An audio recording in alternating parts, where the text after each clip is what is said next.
کہتے ہیں کہ مکران میں ایک اصول پسند اور کسی حد تک ظالم بادشاہ رہتا تھا۔ اس کی رعایا اس کے سخت اصولوں سے بہت ڈرتی تھی۔ ایک دن اس بادشاہ کی ایک کنیز بادشاہ کے خاص کمرے کی صفائی کر رہی تھی کہ تھکن سے چور ہو کر کچھ دیر کے لیے بادشاہ کے بستر پر لیٹ گئی۔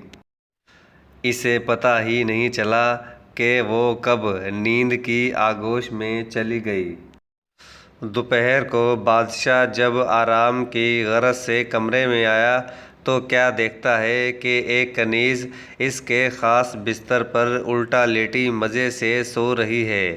بادشاہ کو بہت غصہ آیا۔ اس کو اپنی سخت توہین محسوس ہوئی۔ بادشاہ نے فوراً آواز دے کر دوسری کنیز کو کمرے میں طلب کیا اور حکم دیا کہ اس کمبخت کو بالوں سے پکڑ کر بستر سے اٹھاؤ۔ جیسے ہی وہ کنیز بیدار ہوئی، خود کو بادشاہ کے بستر پر لیٹا پا کر اور بادشاہ کو سر پر کھڑا دیکھ کر تھر تھر کانپنے لگی۔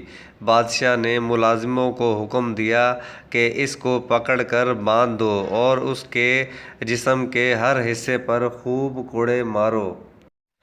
حکم پر عمل درآمد ہوا اور کنیز کو باندھ کر اس کے جسم پر جگہ جگہ کوڑے مارے جانے لگے۔ لیکن سب یہ دیکھ کر حیران رہ گئے کہ جیسے ہی کوڑا اس کے جسم پر لگتا، وہ کنیز بجائے رونے کے ہنسنا شروع کر دیتی، حتیٰ کہ اس کے جسم سے جگہ جگہ خون نکلنے لگا، لیکن پھر بھی وہ ہنسے جا رہی تھی۔ بادشاہ نے اس کنیز سے ہنسنے کی وجہ پوچھی تو کنیز کہنے لگی کہ ہنسنے کی وجہ میرے زخمی جسم سے پوچھ لو۔ بادشاہ کہنے لگا کہ مجھے میری بات کا صاف صاف جواب دو کہ کوڑے کھا کر تم بجائے رونے کے ہنسنے کیوں لگتی ہو؟ کنیز نے کہا، بادشاہ سلامت، مجھے بار بار یہ خیال آ رہا ہے کہ اس نرم بستر پر چند لمحے سونے کی مجھے اتنی سخت سزا مل رہی ہے۔